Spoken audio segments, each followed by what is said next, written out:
الحمد لله الذي هدانا لهذا وما كنا لنهتدي لولا أن هدانا الله لقد جاءت رسل ربنا بالحق ثم الصلاة والسلام على النبي القرشي الهاشمي المطلب مولانا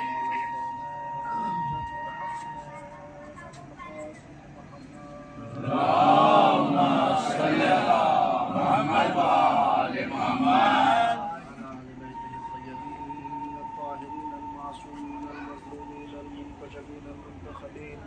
آمين يا رب العالمين.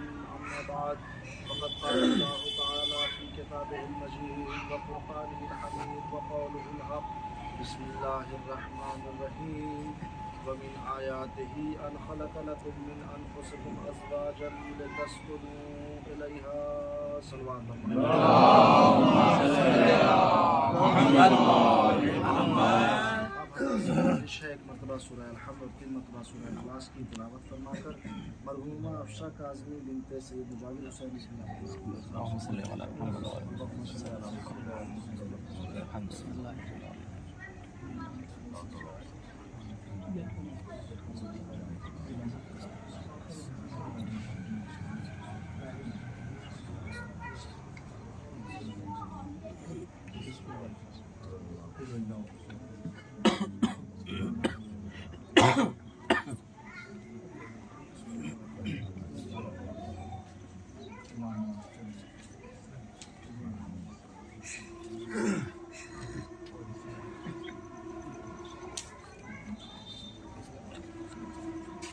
آواز بلند نعرہ اللهم صل على محمد وآل محمد.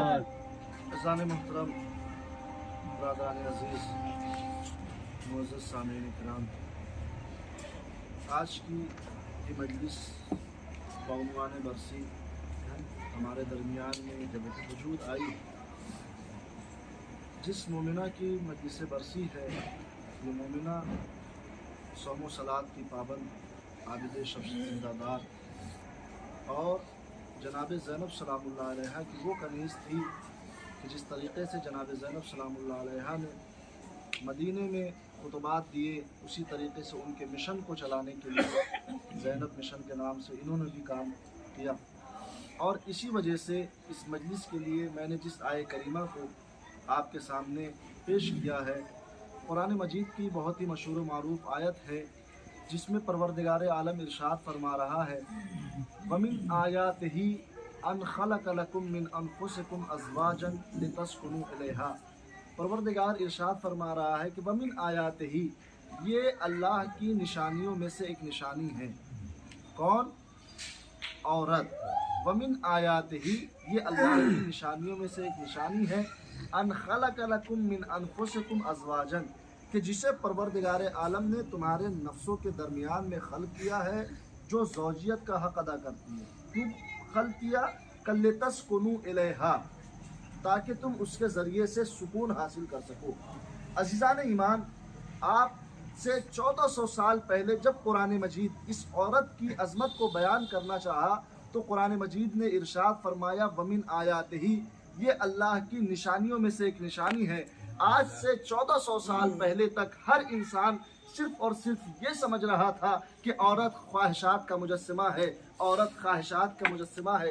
لیکن عزیزان ایمان، اسی عورت کی عظمت کو جب قرآن مجید نے ارشاد فرمایا تو وہ کیا کہہ رہا ہے کہ ومن آیات ہی، یہ اللہ کی نشانیوں میں سے ایک نشانی ہے. نہیں، میں لفظیں بدلوں گا تو بات خود بخود واضح ہو جائے گی. میں اپنے لفظوں کو بدل کر یوں کہہ دوں کہ پروردگار کہہ رہے ہیں ومن آیات ہی، یہ اللہ کی نشانیوں میں سے ایک نشانی ہے. یعنی آج کی زبان میں یہ عورت اللہ کی نشانیوں میں سے ایک نشانی ہونے کا مطلب یہ ہے کہ آج کی زبان میں کہا جائے یہ عورت نہیں ہے بلکہ آیت اللہ ہے. بہت توجہ، یہ عورت نہیں ہے بلکہ آیت اللہ ہے. لیکن عزیزان ایمان، بس منزل یہ ہے کہ ہم پہچانے تو صحیح کہ یہ عورت آیت اللہ کیسے ہو سکتی ہے. عزیزان ایمان، جس طریقے سے ہمارے معاشرے کا ہر مولوی آیت اللہ نہیں ہو سکتا. اگر آپ میرے نام کے آگے آیت اللہ لگا دیں تو ہو سکتا ہو اس میں کوئی ایک کھڑا ہو کے کہے اما ابھی 6 ہی سال ہوا نجف میں پڑھتے ہوئے اور ابھی سے ان کے نام کے آگے آیت اللہ لگا دیا جا رہا ہے. وہ عزیزان ایمان، جس طریقے سے ہمارے معاشرے کا ہر مولوی آیت اللہ نہیں ہو سکتا، اسی طریقے سے ہمارے معاشرے کی ہر عورت آیت اللہ نہیں ہو سکتی. تو پھر کون عورت آیت اللہ ہوگی؟ قرآن آگے بڑھ کے آواز دے رہا ہے لِتَسْكُنُوا إِلَيْهَا. اگر عورت سکون کا ذریعہ بن رہی ہے تو وہ آیت اللہ ہے. اگر زحمت کا سبب بن رہی ہے تو آیت اللہ ہے. ایک سوال بندے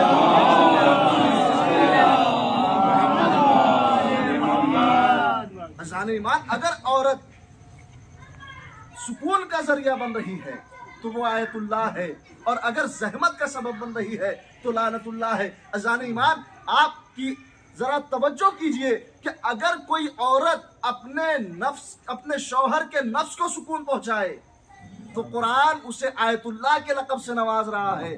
تو اگر کوئی عورت نفس رسول کو سکون پہنچائے، اگر کوئی نفس رسول کو سکون پہنچائے تو میرے عزیزو، ہمارے سامنے وجہ پیش کی گئی کہ عورت سکون کے مرکز کا نام ہے. عورت سکون کے مرکز کا نام ہے. عزیزان ایمان، جہاں عورت سکون کے مرکز کا نام ہے وہی ماں بھی سکون کے مرکز کا نام ہے. یہی وجہ تھی کہ پروردگار عالم نے انسان کی زندگی کو 2 حصوں میں بانٹا. جب بچپن تھا اسے سکون چاہیے تھا، ماں کی آغوش فراہم کر دی، اور جب یہ اپنے بچپن سے ترقی کرتا ہوا جوانی کی منزل میں آیا تو اس کے لیے شریک و حیات کا بندوبست کر دیا. لیکن میرے عزیزو، ہمارے سامنے جو مرکز پیش کیا گیا وہ یہ کیا تھا کہ عورت بھی سکون کے مرکز کا نام ہے، ماں بھی سکون کے مرکز کا نام ہے، بیوی بھی سکون کے مرکز کا نام ہے، ماں بھی سکون کے مرکز کا نام ہے، شریک حیات بھی سکون کے مرکز کا نام ہے، ماں بھی سکون کے مرکز کا نام ہے. لیکن میرے عزیزو، دونوں کی مرکزیت میں بہت فرق ہے. جو زوجیت کی زنجیر میں قید ہو کر آتی ہے اسے شریک حیات کہتے ہیں. جو محبتوں کی دنیا میں حریت کی علمبردار بن کر آئے اسے ماں کہتے ہیں. ایک صلوات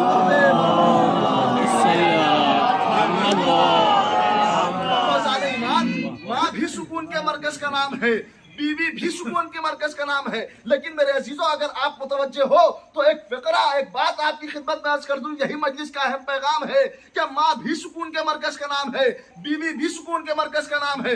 لیکن میری نظر میں بیوی بھلے سکون کا مرکز کا نام ہے لیکن ماں سکون کے مرکز کا نام نہیں ہے.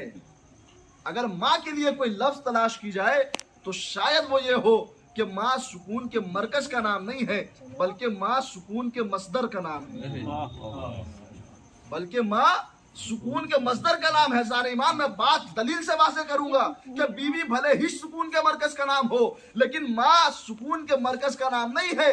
ماں سکون کے مصدر کا نام ہے. کیوں؟ اس لیے کہ اگر انسان کی زندگی دشوار ہو جائے تو وہ مرکز بدل سکتا ہے. نہیں، توجہ نہیں کیا آپ نے. اگر انسان کی زندگی دشوار ہو جائے تو وہ دوسری شادی کر سکتا ہے، مرکز بدل سکتا ہے. لیکن مصدر کا کمال یہ ہے کہ ایک بار ہاتھ سے نکل گیا بچہ زندگی بھر کفے افسوس پلتا رہ جاتا ہے، اسے دوسرا مصدر نظر نہیں آتا. ایک صلوات پڑھ دیں.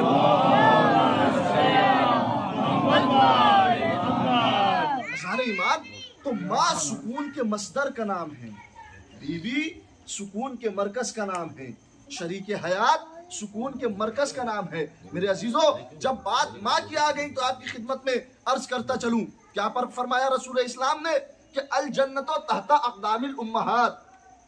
یا رسول اللہ، آپ یہ بھی ارشاد فرما دیتے الجنت تحت اقدام الاب، کہ جنت باپ کے قدموں تلے ہے. یہ ارشاد کیوں نہ فرمایا کہ جنت ماں کے قدموں تلے ہے؟ عزیزان ایمان، میں نے بہت کتابوں کا مطالعہ کیا تو اس منزل پر پہنچا کہ پروردگار عالم کے حبیب نے اتنی احتیاط کی لفظیں رکھی.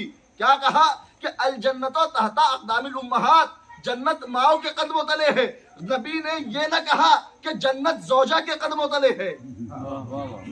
نبی نے یہ نہ کہا کہ جنت شریک حیات کے قدموں تلے ہے. عزیزان ایمان، ابھی نبی نے ایسا کچھ نہ کہا تو بات اتنی آگے بڑھ گئی. اگر نبی کہہ دیتے تو نہ جانے کیا عالم ہوتا. تو کیا کہا اللہ کے نبی نے کہ جنت باپ کے قدموں تلے نہیں ہے بلکہ ماں کے قدموں تلے ہے. پتا چلا ایک عورت اس وقت تک جنت باغنے کا حق نہیں رکھ سکتی جب تک کہ وہ ماں نہ بن جائے. بہت توجہ. ایک عورت اس وقت تک جنت باغنے کا حق نہیں رکھ سکتی جب تک وہ ماں نہ بن جائے. عزیزان ایمان، اگر ماں نہ بن پائی تو زوجیت کی زنجیر میں تو قید ہوگی لیکن جنت باغنے کا حق نہیں رکھ سکتی. تو پتا چلا ایک عورت اس وقت تک جنت باغنے کا حق نہیں رکھ سکتی جب تک ماں نہ بن جائے. تو عزیزان ایمان، وہ عورت کیسی ہوگی؟ پہلے اپنی جنت کی خیر منائے، امت کو جنت بعد میں دلائے. ایک صلوات پڑھ لے.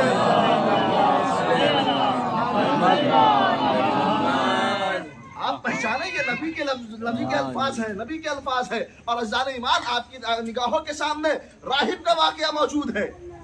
کیا ہے راہب کا واقعہ؟ بھلے اس پہ اختلاف پایا جا رہا ہے کہ رسول اسلام کے پاس وہ آیا، آنے کے بعد کہتا ہے یا رسول اللہ میری قسمت میں اولاد نہیں. وہی رسول کا نواسا بیٹھا ہوا تھا، اس نے جب دیکھا کہ رسول کہہ رہے ہیں کہ تیری قسمت میں اولاد نہیں، یہاں حسین کہتے جا رہے ہیں جا تجھے ایک دیا، جا تجھے دو دیا، جا تجھے تین دیا، جا تجھے چار دیا. عزیزان ایمان، یہاں تک کہ راہب کو 7 بیٹے عطا ہوئے. عزیزان ایمان، اپنی بازوؤں کی مچھلیوں کو جگا کے یہ فقرہ آپ کے حوالے کر رہا ہوں. مجھے راہب کی عقل پہ افسوس نہیں ہوا کہ وہ رسول کے دربار میں آیا، آنے کے بعد ہاتھ پھیلا کے مانگ رہا ہے. میں کہوں گا اے مومنہ، آ کے پھیلا کے ہاتھ مانگ لیتی، نسخہ گھر میں موجود تھا. ایک صلوات پڑھ لے.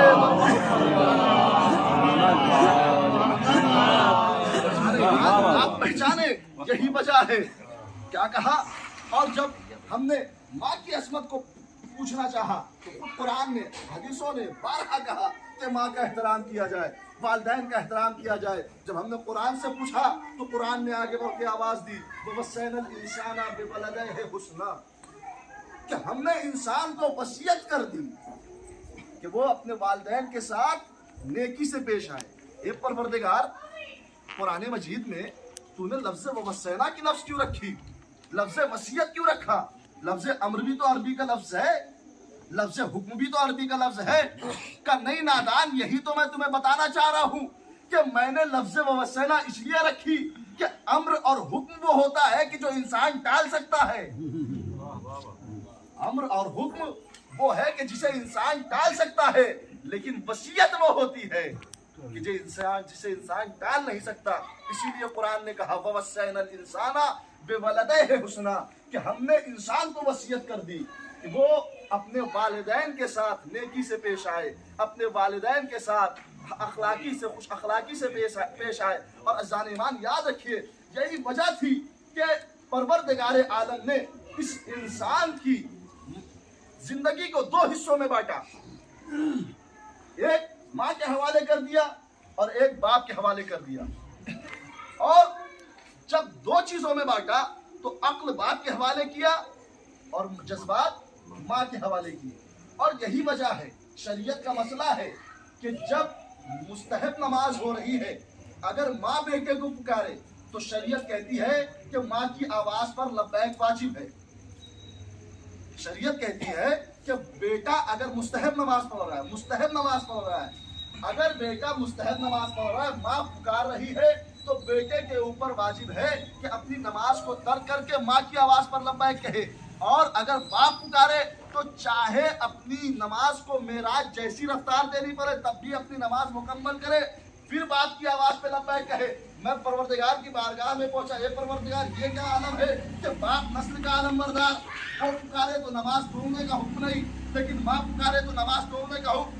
اسی لیے ہم نے انسان کی زندگی کو 2 حصوں میں بانٹ دیا. ایک کے پاس جذبات دے دیے، ایک کے پاس عقل دے دیے. جس کے پاس جذبات ہے وہ جانتے ہی نہیں کہ عبادت کس چیز کا نام ہے.